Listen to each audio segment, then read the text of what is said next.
வணக்கம். முனைவர் ப. மணிகண்டன், தமிழ்துறை உதவி பேராசிரியர், டாக்டர் எஸ்.என்.எஸ். ராஜலட்சுமி கலை மற்றும் அறிவியல் கல்லூரி, கோவை. சென்ற வகுப்பின் தொடர்ச்சியாக பெருமாள் திருமொழியில் நாம் காண இருப்பது தேவகியின் புலம்பல். தாயைப் போல நிழலும் இல்லை, புகலிடமும் இல்லை. அதே போல தாயைப் போல பாதுகாவலரும் யாரும் இல்லை. தாயைப் போல உயிர் கொடுப்பவரும் இந்த உலகினில் இல்லை. அந்த தாயானது புராணங்களில் பல இடங்களிலெல்லாம் தெய்வீக வடிவமாகவே போற்றப்பட்டு வருகின்றனர். வாழ்க்கையின் அடையாளமாக தாய்மையின் படைப்பு கொண்டாடப்படுகிறது.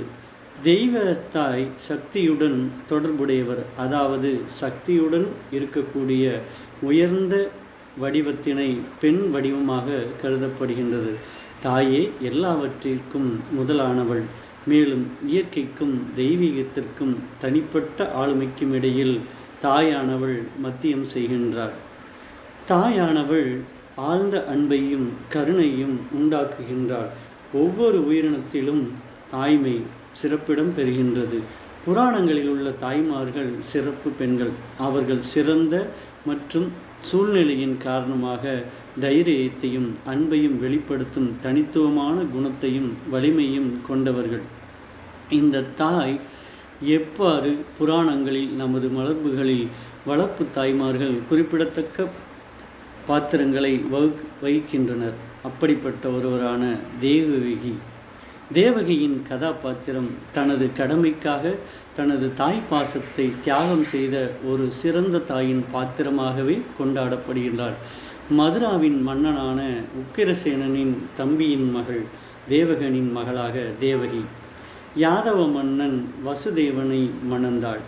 தேவகி முந்தைய பிறவியில் அதிதியின் அவதாரம் என்று கூறப்படுகின்றது. இந்திரனை விட சக்தி வாய்ந்த ஒரு மகனை பெற விரும்பினாள். ஆனால் அவளுடைய பிறக்காத குழந்தைகள் இந்திரன் சக்தி மற்றும் அதிதியால் அளிக்கப்பட்டது.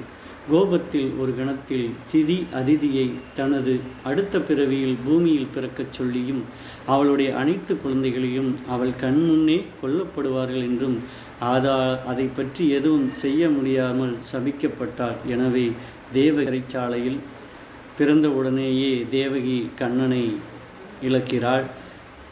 பாகவத்தில் இது தெளிவாக விளக்கப்பட்டிருக்கிறது. தன்னுடைய குழந்தையை வளர்க்க முடியாத சூழலில் என்ன நடக்கிறது என்பதை தேவகியின் கதாபாத்திரம் எடுக்கிறது.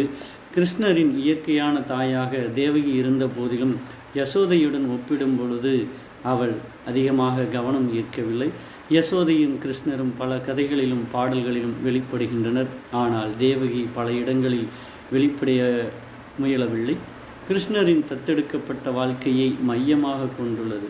யசோதையும் தேவகியும் கிருஷ்ணரின் தாய்மார்களாக சமமான முக்கிய பாத்திரமாக வகிக்கின்றனர். தேவகி ஒரு தாயாக இருப்பதன் பெண் சக்தியாக மாற்றப்படுகிறார். அவளுடைய 6 குழந்தைகளும் இழந்த துக்கத்துடன் கிருஷ்ணரின் பிறப்பால் அவள் மகிழ்ச்சி அடைகிறாள். அந்த மகிழ்ச்சியை வெளிப்படுத்துவது அவரது சிறப்பான தன்மையை இருக்கிறது. குலசேகர ஆழ்வாரின் திருமொழியின் 11 பாசுரங்கள் தேவகியின் புலம்பலில் இடம்பெறுகிறது. அதாவது, கண்ணனை தன் வயிற்றில் சுமந்து தான் பெற்றெடுத்தேன். யசோதை போல நான் அதிர்ஷ்டசாலி இல்லை. அவள் உனக்கு ஒரு தாலாட்டு பாடி இருக்க வேண்டும். அந்த தாலாட்டு ஆலை நீள் கரும்பு அன்னவன் தாளோ, அம்புதடன் தயங்கண்ணினன் தாளோலோ, வேலை நீர் நிறத்தன்னவன் தாளோ, ஏலவார் குழல் மகன் தாளோ என பாடுகிறார். அந்த பாட்டினாக என் குழந்தை கரும்பு போல இனிமையாக இருக்கிறது தாளேலோ, தாமரை தாளோ போன்ற கண்களை கொண்ட என் குழந்தை, ஆழ்கடல் தாளோ போன்ற என் நீல நிற குழந்தையும், யானை குட்டி போல நடைபோடும் என் குழந்தையும் தாளோ, மனம் சொல் முடியுடன் என் குழந்தை தாளாலோ என்று பாட்டு பாடுகிறார்.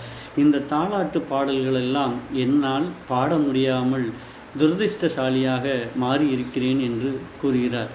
2வது பாடல்களாக, உனக்கான தாலாட்டு பாடல்களை பாட நான் தவறிவிட்டேன். அதோடு மட்டுமல்லாமல் நீ தொட்டிலில் விளையாடுவதை பார்க்கும் மகிழ்ச்சியும் எனக்கு கிடைக்கவில்லை.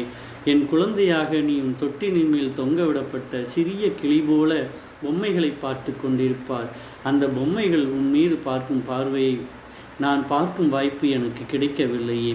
உன் தாமரை போன்ற உன் கண்கள் அஞ்சனத்துடன் அழகுபடுத்தும் வாய்ப்பு எனக்கு கிடைக்கவில்லை. உன் சின்னஞ்சிறு காலடிகளை மடித்து கொண்டு உனது உள்ளங்கையில் விரல்களை மடித்து தூங்கும் அழகை நான் காண முடியவில்லையே என்று வருந்தி பாடுகின்றார்.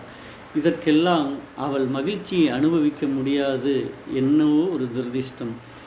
இந்த தேவகியின் புலம்பலானது அடுத்த பாடலில் முந்தை நன்முறை அன்புடை மகளிர்